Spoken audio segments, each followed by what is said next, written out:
As I said, my name is Roberta Manter. I'm the founder of Maine ROADWays, which is an acronym for Residents and Owners on Abandoned and Discontinued Ways. And I'm from Fayette, and I live on abandoned roads. I've been studying the law and the cases and actual disputes over abandoned and discontinued roads since about 1981. In fact, the first time I was at a county commissioners hearing over a road was in 1983, and the commissioners were Charles Morshead, Mark Boudreau, and Nancy Rhines.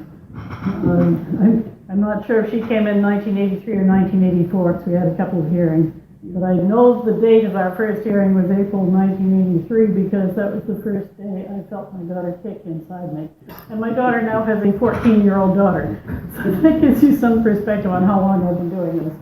And I've been told by some of the top road attorneys in the state that I probably know more about abandoned and discontinued roads than anybody in the state. So that's just my background. I was there when they passed the new statute on abandonment. I was in favor of it, even though I had some reservations about some things I think still need to be corrected about it. But at least now it does provide an accessible hearing, whereas under the old Section 3028, the only appeal was to the Superior Court, which is out of the reach of a lot of people who live on these roads because lots of times people buy the land because it's cheap. And there's a reason why it's cheap. It's because you can't get there. First of all, I would like to speak for just a minute to the Coronans and other people from the area. I understand where you're coming from. I really do. I have lived on one of these roads for 40 years. And I know what an absolute pain it is and a terror it is to have other people using a road that you thought was your private property. I've been there. I've been through it a lot. And I've seen other people all over the state who struggle with it. But that being said, you have to obey the law. My husband spent 8 days in jail for putting up a no trespassing sign on my road.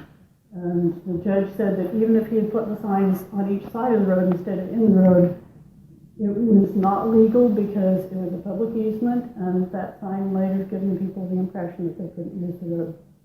So when I see gates across the road, it pretty much gives me nightmares of back when he was in jail for simply putting up a no trespassing sign. Some things that I think you need to know. First of all, to kind of lay out the map of it.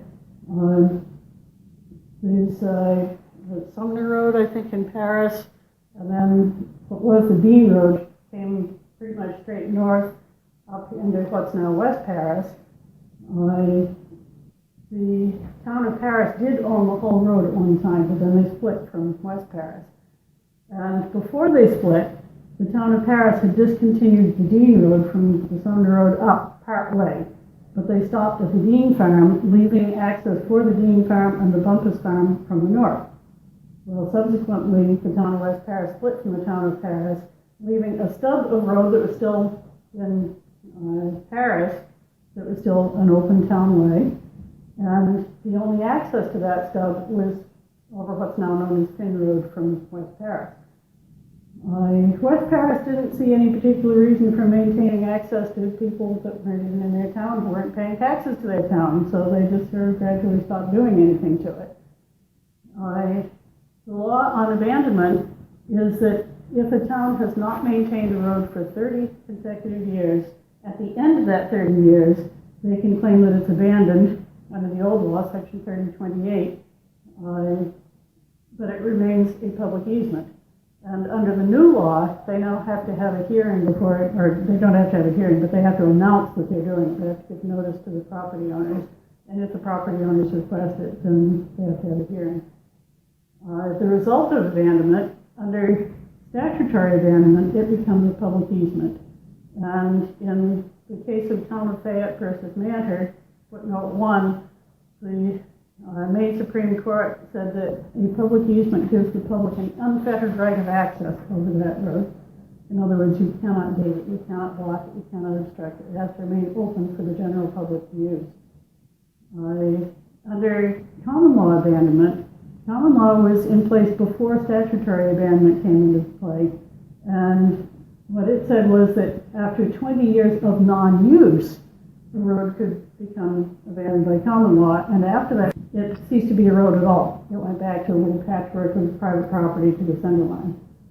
Now, when they said no use, that didn't mean no public use, it meant no use. And the reason I say that is because you could have a road that was only used by the abutters because it was their only access to the property, but the public wouldn't have much use for it. So after 20 years, can you say that that's no longer a road because the public hasn't used it? Well, no, you can't, because that would be depriving those properties of all access. And under the Constitution, you cannot take private property without due process and just compensation. And if you look at the case of Jordan versus Canton, they determined that access is a property right attached to the property which cannot be taken or even damaged without both due process and just compensation. So to say that when a road has not been used by the public for 20 years, it ceases to be a road, that would deprive those people of all access. So I've always said that the best evidence for common law abandonment is the road itself. If you look at a road and it's obviously been used, then that's not a road that qualifies for common law abandonment. If you look at the road and it's got 20-year-old trees growing in it, and the bridge washed out 20 years ago and was never replaced, and nobody's bothered anybody, then that's probably a road that hasn't been used and hasn't been needed. And if no one has needed that road for 20 years, fine, let it go back to being private property. But where the road is still being used, whether it's by the landowners or whoever, you cannot get a common law abandonment. So I think that's why in August of 2015, the town of West Paris sent a letter to the Coronans and to the Binnies, who lived on opposite sides of the stub of what's still maintained by the town in West Paris. They sent them a letter warning them that if they determined the road was abandoned by statute, it would remain a public easement and that everybody would have to be allowed through there. And they urged them to try to come up with a private agreement between them and the other property owners who needed that road for access, which would have been Young at the time and Mr. Lanting. It was just over the town boundary into Paris. The response to that was that the Binnies bought the property from the Youngs. And I have in a chat from Facebook where Peter Binney told me that he had been forced to buy that piece of property to keep Mr. Lantain from gaining access over the Young property, which shows you the attitude of the people. They just flat did not want them using it. Now, I understand that Mr. Lantain can be annoying, should I say. I've known him for quite a while, but just because a person is... It's intimidation, it's annoying. Not talking. All right. I didn't mean to offend anybody. I'm trying to say that I sympathize with your situation. Anyway, my point is that just because Mr. Lantain has some mental health issues, that's no reason for taking advantage of him, for doing things that will trigger his episodes, for abusing him. He was actually beaten to a pulp because he tried to walk his dog up the road after a judge had told him that walking his dog there might be annoying but was not harassment. And he felt that gave him the license to walk his dog there. Anyways, the proof that I have that the road does not qualify for common law abandonment, I have this letter, and I probably should give you this whole packet here before I'm done. I'm sorry I don't have copies for you. But there's the letter which was sent to the Binnies and to the Corhonans telling them to try to work out a private agreement. In fact, Title 23, Section 3026, the discontinuance law, a few years ago it was repealed and replaced with 3026A, and a few years after that was amended again. And the new law that's only been in effect for a few years says that when a town wants to discontinue a road with a public easement retained, that they need to notify the abutters and give the abutters a year in which to work out private agreements. And if they can agree to grant each other's private access, then the public easement can be extinguished. And it will be their private road. They can gate it and issue the people on the road keys, and then they don't have to deal with the general public coming up and down and using the road anytime they please, during mud season, at midnight, throwing beer bottles around, whatever. And this was put in because of this situation with public easements being a problem for those who live on them and have to keep them passable for their own use. Because of this new law, it is possible to do the same thing with the public easement on an abandoned road. In other words, make it into a private easement. But what you cannot do is discontinue that public easement and leave somebody with no access, which is what's trying to happen here.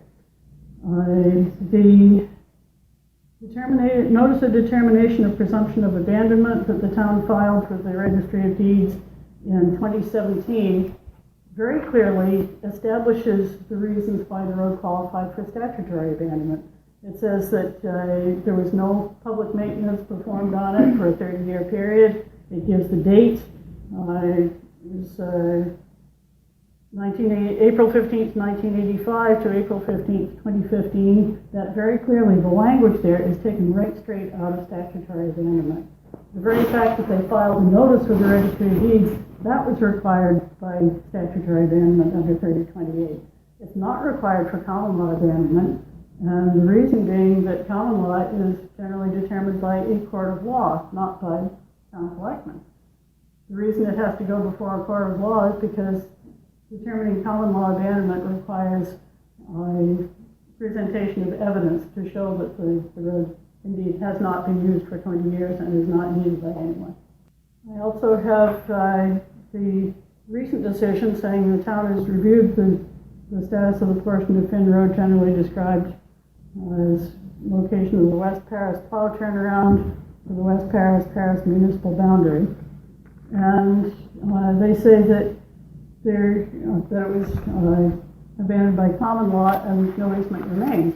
Well, you can't just declare that. As I said, that has to go before a court to determine the evidence. I do have I have testimony from various people. Joan Damon, who used to live where the Corhonans live now, testified that when she lived there, people did use the road on occasion. It wasn't a busy road, but people did use it. And that she had tried to stop them from using it. Well, you don't try to stop people from using it if there's nobody using it.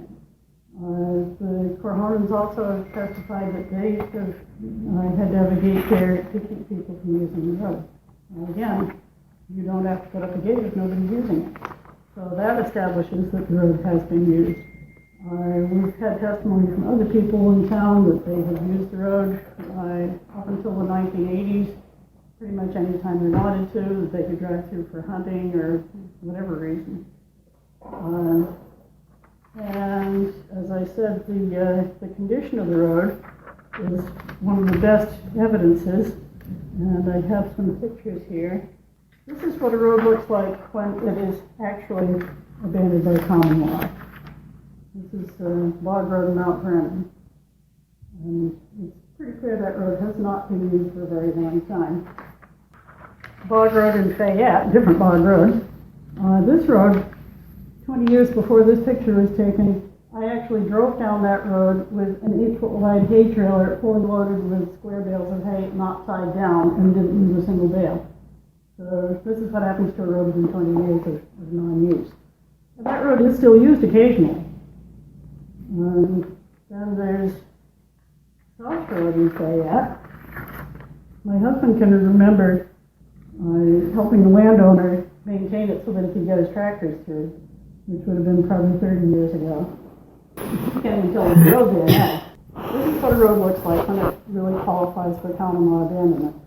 Now, to show you by contrast Finn Road, this is looking over the gate from the town road from West Paris looking into Paris. Does this look like a road that hasn't been used for 20 years? And I've got another view from a little bit further back showing the gate.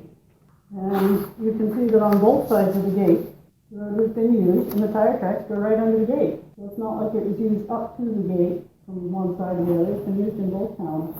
I argue that this is clearly not a road that has not been used for 20 years. It wouldn't look like that. The only proof that the selectmen gave of the road being common law abandoned is that it was their opinion that it was abandoned by common law before 1965. Well, as Mr. Glantani said, the town voted to close the road in 1965. And you can't close a road that's already become private property by virtue of common law abandonment because they would have no jurisdiction over it. So that's another piece of proof that it's still there. Also, we have historic aerials showing that the fields in Paris were still being maintained. Let's see, in order to qualify for common law abandonment before 1965, it would have to have been not used from 1945 to 1965. It's 1943, showing the fields in both towns. The town line runs across about in the middle of the photo here. I think it's right up this line here. So all these fields south of that line are in the town of Paris. And the fields north of that line are in what's now West Paris. So at that time, those fields were clearly open. This is a historic aerial from 1963. And you can see the fields south of the town line are beginning to be grown in a little bit, but they're still pretty much open. Which leads to the suspicion that maybe the fields weren't being maintained, but somebody probably still lived there. And you can clearly see the road all the way through. It's like a road that's being used. We also have, this is from 1958. This is a topo map showing 3 houses along that section of road. The 2 down the south there, I believe, would be the Dean Farm and the Bumpus Farm. But again, the road clearly shows on the topo map, and it shows that there are houses there. If this ends up going to court, there's more evidence that I could come up with, but those are the main ones. Also, I'd mention that the case of Town of China versus Kennebec County Commissioners, the Maine Superior Court, Maine Supreme Court, determined that the only method of overturning a statutory abandonment is through declaratory judgment action in court. So the town can't just change its mind when it's already made that determination. Once that determination is made, it's binding until it's overturned in court. There have also been various other cases, Langer versus the town of Denton, where they said that a closing was a temporary action and that if the road remained closed for 30 years, it would then qualify for statutory abandonment. Then there's Fayette versus Manter. The county commissioners had determined in 1945 that the road was closed, and in 1984 they declared that it was abandoned. There are 2 other cases that I know, one in town of Lebanon, Jones versus Potter, concerning the Hebo-Hybo Road, which was ordered closed by the county commissioners in the 1930s and is now a public easement.